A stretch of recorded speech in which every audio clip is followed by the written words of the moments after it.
화요 기도에 오신 여러분들을 저도 환영합니다. 오다 보니까 이 벚꽃이 떨어져서 매우 아쉬운 느낌이 들었는데, 또 아까 신명철 집사님 기도하신 대로 또 새로운 새싹과 또 꽃이 돋아나서 기대되는 또 1년인 것 같습니다.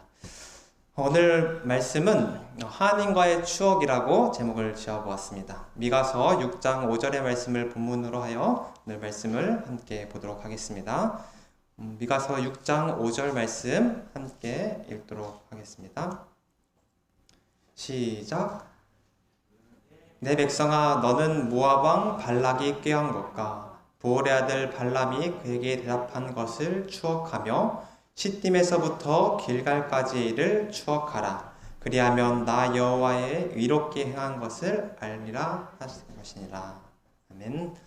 오늘의 말씀의 제목을 아까 말씀드린 대로 하나님과의 추억이라고 정했습니다. 이 추억이라는 사전적 의미를 제가 찾아봤는데, 이 지난 일을 돌이켜 생각한다는 이런 뜻을 가집니다. 오늘 이 말씀에 나온 대로 이 추억하라, 이 말씀 속에서 하나님께서 우리와 이 기억하고 싶은 것, 또 우리의 기억을 돌이켜 생각해 달라고 하시는 것이 무엇인지 오늘 말씀을 통해서 돌아보는 시간이 되기를 바랍니다. 오늘 본문의 내용을 전한 선지자는 미가입니다. 이 주전 8세기 유다에서 이 하나님의 말씀을 전한 그는 아주 위급하고 어려운 상황에서 하나님의 부르심을 받았습니다. 이 미가가 봉사했던 시기의 첫 왕은 유다 왕의 요담입니다. 성경에 그를 기록하기에 이 왕은 꽤나 이 선한 왕의 편에 속했던 사람이지만 여전히 우상숭배 끈을 자르지 못했던 왕이었습니다. 열왕기하 15장 34절, 35절에는 그 왕에 대해서 이렇게 기록합니다.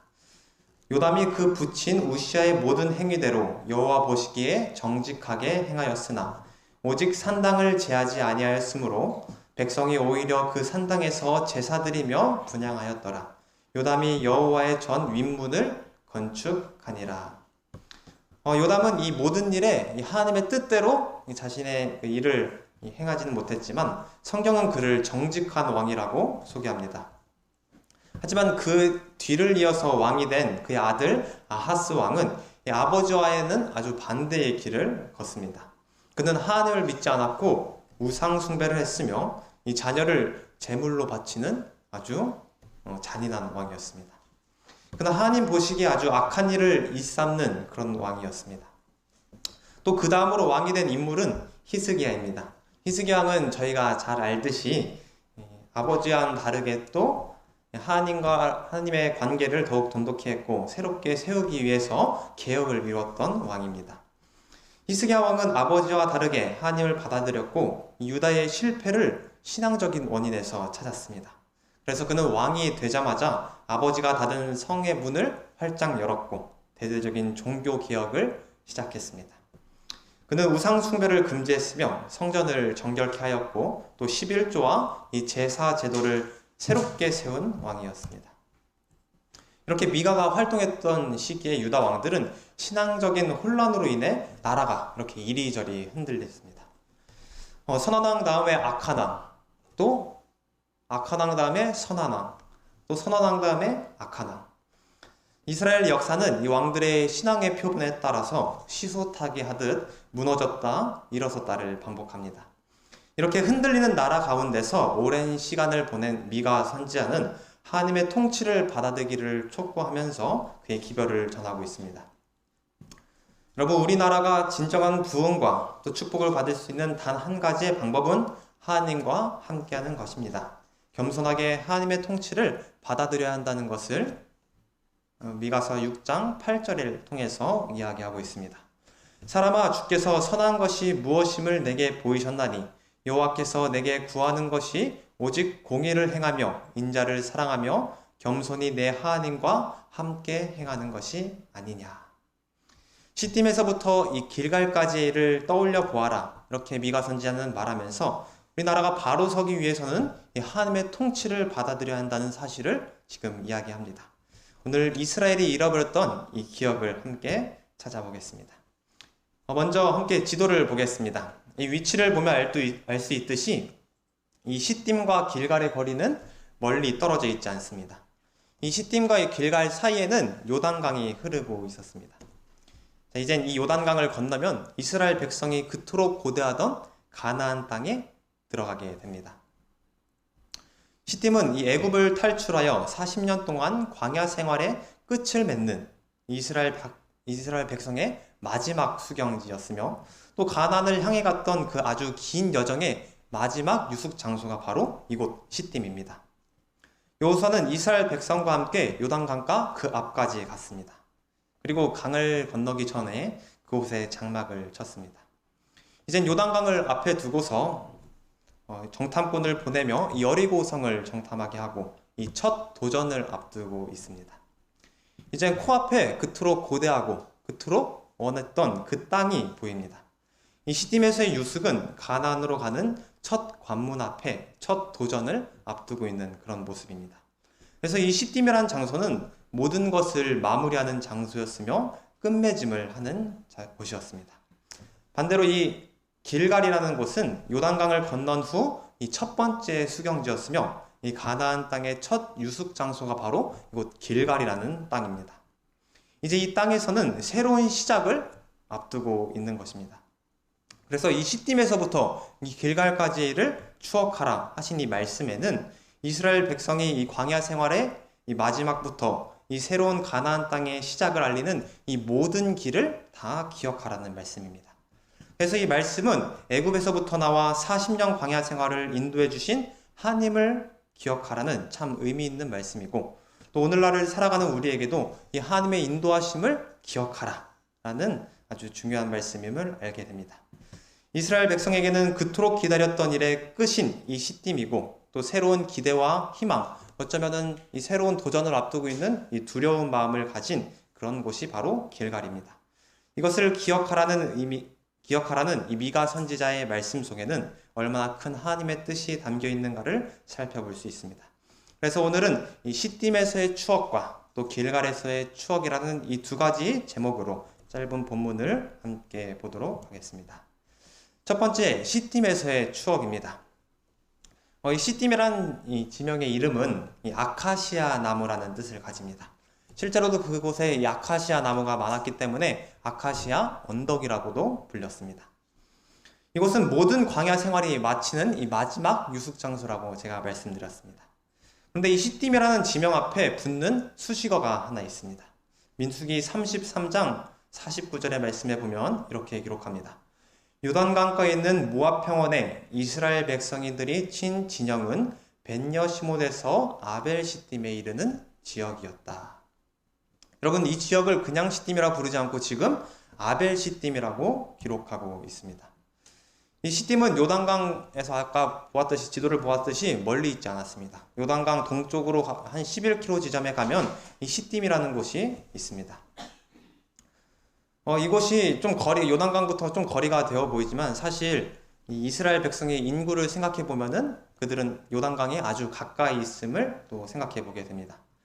그 반면에 이 길갈은 요단강 서쪽으로 약 16km 정도의 위치에 있습니다. 그래서 이 두 지점을 이어보면 33km 정도밖에 되지 않습니다. 이렇게 시딤에서 보이는 저 요단강 저편을 바라보면서 백성들은 현재 광야 생활의 마지막과 또 가나안 입성의 첫 땅인 길갈을 마주하게 됩니다. 이곳에서 미가 선지자를 통해 주신 말씀이 바로 오늘 기억하고 추억하라라는 사실입니다. 자, 우리가 무엇을 기억하고 또 무엇을 추억하라는 뜻일까요? 오늘 하나님께서는 우리에게 무엇을 기억하라고 이 말씀을 주셨는지 보도록 하겠습니다. 이 민수기에 등장하는 이 아벨이라는 단어에는 특별한 의미가 있습니다. 바로 애곡의 장소라는 뜻을 가집니다. 이곳은 이 말 그대로 슬픔과 애통이 있는 장소입니다. 이 지역이 왜 애국의 장소라고 불리게 되었는가 보면 이 애굽을 떠난 이 백성들이, 구출받은 이스라엘 백성들이 이 가나안 땅에 들어가기 전에 이곳에서 죽고 말았기 때문입니다. 지도자 모세 또한 기다렸던 이 가나안 땅에 들어가지 못하고 죽음을 맞이하고 말았습니다. 당시 갈렙과 여호수아 이 두 사람을 제어하고는 모두가 다 이 요단을 목전해주고 죽어야만 했습니다. 그토록 길고 긴 시간 광야에서 떠돌며 보낸 이 모든 시간 동안 그들의 꿈은 바로 가나안 땅에 있었습니다. 하지만 그들은 그 꿈을 이루지 못하고 이곳에서 죽어야만 했습니다. 그래서 이 모든 이들에게는 이 광야에서 자신의 가족 또 조상들을 죽어 보낸 그런 슬픔이 있습니다. 이제 정말 이 시딤이라는 곳까지 왔지만 이 하나님의 인도하심을 인정하지 않고 계속해서 우상숭배와 하나님을 믿지 않고 범죄했기 때문에 이 남겨진 이들의 마음 속에는 이 함께하지 못한 사람들의 생각과 이 과거 이 자신의 삶을 뒤돌아보면서 이미 쏟아져 버린 물을 바라보고 애통하고 가슴을 치며 울고 있는 땅이 바로 이곳 시딤인 것입니다. 그토록 바라보며 고대했으며 길었던 모든 일에 마침이 있는 땅이었지만 광야에서 죽어간 이 수만 명의 백성들의 슬픈 과거를 되돌아보며 지금 이 자리에 서 있습니다. 그래서 시딤은 정말로 애곡의 장소였으며 통곡의 장소였던 것입니다. 모세는 이 죽음을 바라보면서 마지막으로 백성들에게 꼭 당부하고자 하는 마지막 설교를 합니다. 민수기 33장 50절부터는 모세가 하나님께 받은 말씀을 이스라엘 백성들을 생각하면서 꼭 기억하라고 유언처럼 이 말씀을 남겨줍니다. 강을 건너 가나안 땅에 들어가거든 그 땅의 원주민을 너희 앞에서 다 몰아내고 그 새긴 석상과 부어 만든 우상을 다 깨트리며 산당을 헐고 그 땅을 점령하여 거기 거주하라. 내가 그 땅을 너희 소유로 너희에게 주었음이라. 모세는 하나님의 말씀을 전하면서 이젠 새 땅 가나안 땅에 들어가게 되면 광야에서의 실패를 반복하지 말고 하나님의 말씀에 순종할 것을 당부하고 또 당부하는 모습을 보이게 됩니다. 애굽에서의 잘못된 습성으로 인한 그들의 불순종의 결과는 아주 참혹했습니다. 우상숭배와 불평으로 인해 하나님의 인도하심을 경험하고도 그분의 통치를 받아들이지 않으며 그들은 우상숭배를 계속했습니다. 그래서 이제는 애굽의 습성과 이 우상숭배를 버리고 새 마음과 또 새 땅에 들어가라. 오직 하나님과 함께하는 삶을 이곳 길갈에서부터 시작하라는 말씀을 전합니다. 시딤은 이렇게 과거의 모든 죄된 습관, 또 마음, 또 결과까지 모든 것을 버려야 할 곳이었으며 이 과거의 행적을 묻어야 할 곳이었습니다. 그리고 새로운 땅을 밟기 전에 마지막 땅이 되어야 했습니다. 요단강은 이 믿음의 경계선을 의미합니다. 모든 것을 전에 버려야 그리고 그 선을 넘어야 우리는 하나님의 약속하신 그 가나안 땅에 들어갈 수 있습니다. 요단강을 건너면서 버려야 했지만 그렇지 못한 것들이 여전히 우리 마음속에 남아있지 않는가 생각해 보게 됩니다. 이제는 새롭게 시작해야 하지만 여전히 우리에게 신앙적인 모순이 존재하고 여전히 하나님과 멀어지게 하는 것이 우리 마음속에 있습니다. 교회지원 7권 210페이지에 있는 말씀을 제가 읽어드리겠습니다. 하나님의 백성이 이와 같이 과거를 뒤돌아볼 때 그들은 주께서 당신의 행사를 늘 반복하고 계심을 깨닫게 될 것이다. 그들은 주어진 경고를 이해해야 하고 그들의 실수를 되풀이하지 않도록 조심해야 한다. 모든 자신감을 버리고 그들은 그분의 이름을 다시금 더럽히지 않기 위하여 그분을 신뢰해야 한다. 주의 깊게 걸어가면서 매 발걸음마다 나의 걸음이 주의 길을 굳건히 지키고 실족치 아니하였나이다라고 기도해야 한다. 여러분, 이 말씀의 결심이 또 우리에게도 새로운 도전과 또 희망이 되길 간절히 바랍니다. 하나님께서는 여전히 우리의 인도자로서 또 우리 인생의 여정의 광야를 지켜주시고 계심을 잊지 말아야 합니다. 이스라엘 백성이 이 가나안길의 여정은 항상 불순종의 반복이었습니다. 불평과 반역이 매 순간이었습니다. 그런데 여전히 불기둥은 그들을 밤마다 따뜻하게 보호했으며 또 아침마다 움직이는 그 구름 기둥은 그들이 가야 할 길을 제시해주고 있었습니다. 내 삶이 과거의 불순종의 삶을 살았고 또 혹시 아직 여전히 그 삶에서 헤어나오지 못했을지라도 이스라엘 지키고 또 인도하셨던 하나님이 우리와도 함께 계시며 또 앞으로도 인도하실 것을 기억하는 이 시간이 되기를 간절히 바랍니다. 오늘 하나님이 이 시딤에서 기억하라 하실 이 말씀이 바로 이 하나님의 인도하심을 추억하라는 것이라고 생각합니다. 두 번째 주제는 길갈에서 있었던 추억입니다. 여러분은 세상 역사에서 가장 강한 사람을 생각하면 어떤 사람이 떠오르시나요? 저는 이 알렉산더 대왕과 징기스칸이 떠올랐습니다. 이 정복의 군주라고 불린 알렉산더 대왕은 33세의 젊은 나이에 이 페르시아를 정복하고 남쪽으로는 이집트, 또 더 나아가 인도 부근까지 점령했다고 합니다. 그래서 그 고대 이 그리스의 가장 많은 영토를 차지했던 시대가 바로 이 알렉산더 시대입니다. 다음은 이 몽골의 징기스칸입니다. 그는 아시아로부터 시작해서 중국과 중앙아시아, 또 중동 소아시아 지역까지 계속해서 정복 전쟁을 하며 이 광대한 영토를 차지했던 인물입니다. 이 두 사람의 이야기는 이 세계사 속 역사에서 빼어놓을 수 없는 인물입니다. 오늘 설교의 배경인 이 여호수아서에도 정복 전쟁을 하는 내용이 등장합니다. 하지만 이 세계사 속 정복 전쟁과는 조금 다르게 아주 특이한 점이 있습니다. 이 알렉산더와 징기스칸은 이 정복한 지역을 정복하면 그 지역을 거점으로 해서 더 넓혀서 다른 지역을 정복하고 또 그 지역에서 다른 정복으로 이동하여서 정복 전쟁을 했습니다. 하지만 이스라엘의 전쟁에는 이 정복 전쟁과는 특별히 다른 점이 있었습니다. 그들은 한 지역을 정복하고 나면 꼭 한 지점으로 다시 돌아옵니다. 전쟁을 하고 점령을 하면 다시 한 지점으로 돌아온 지역이 있습니다. 또 그곳에서 다시 출발하는 모습을 보여줍니다. 이렇게 이스라엘 전쟁은 이상하게도 한 지점에서 시작해서 또 다른 지점으로 돌아오는데 그 지역이 바로 오늘 본문에 등장하는 길갈이라는 지역입니다. 하나님께서는 길갈로 돌아오라고 말씀하시고 길갈에서 출발하라고 말씀하십니다. 여호수아에서 그 내용을 볼 수 있습니다. 여호수아는 길갈에 있었고 길갈로 돌아왔습니다. 길갈은 이렇게 이스라엘이 전쟁을 나갈 때 출발지였으며 또 다시 돌아오는 집결지였습니다. 왜 하나님께서는 이곳 길갈로 돌아오라고 명령하셨을까요? 전쟁에서 아주 쓸모없는 행보인 다시 정복한 지역으로 되돌아가는 그런 일을 왜 필요했을까요? 길갈은 전략적 요충지라서 그랬을까요? 이곳에 큰 성이 있어서 그랬을까요?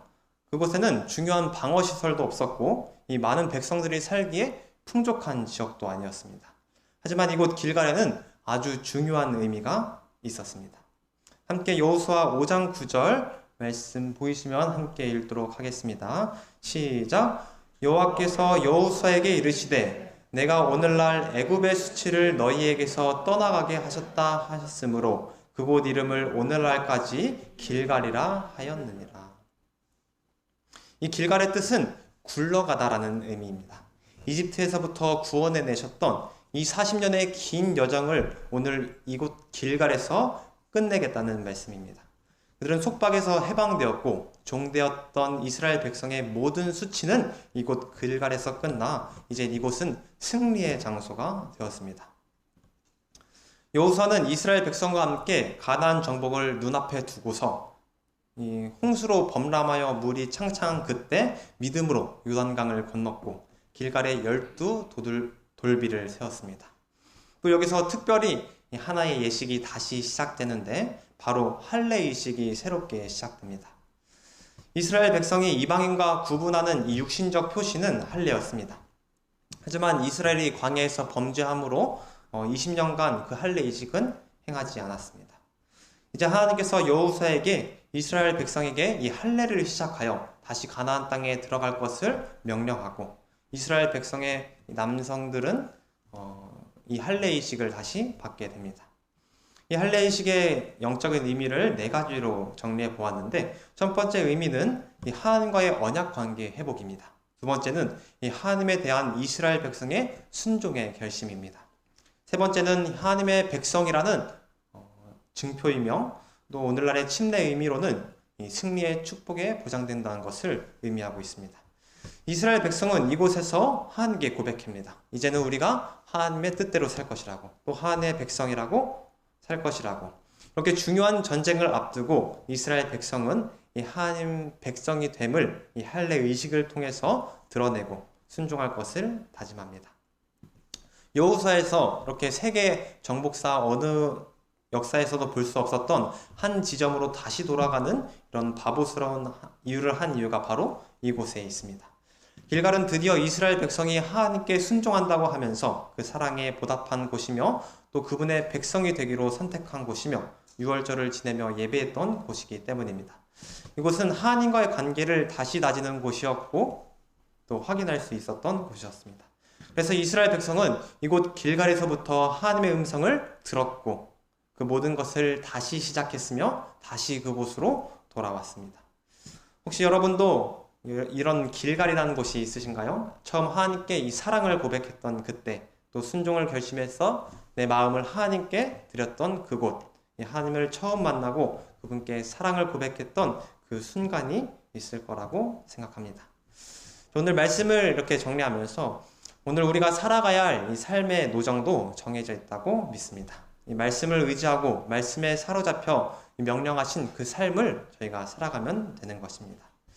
지나온 광야 생애 동안 우리를 끊임없이 인도하셨던 이 하나님에 대한 이 신뢰와 믿음을 잊어버리지 말고 또다시 살아가야 할 이 앞으로의 역사를 하나님께 맡기면서 오로지 주님 안에서 걸어가면서 새로운 길갈의 역사를 알리는 그런 순종의 백성이 되기를 희망합니다. 내 삶이 이 사단의 올무의 역할을 하지 않고 오직 하나님의 인도하심을 기억하며 걸어가는 저희가 되기를 바랍니다. 오늘 말씀을 이렇게 마치도록 하겠습니다.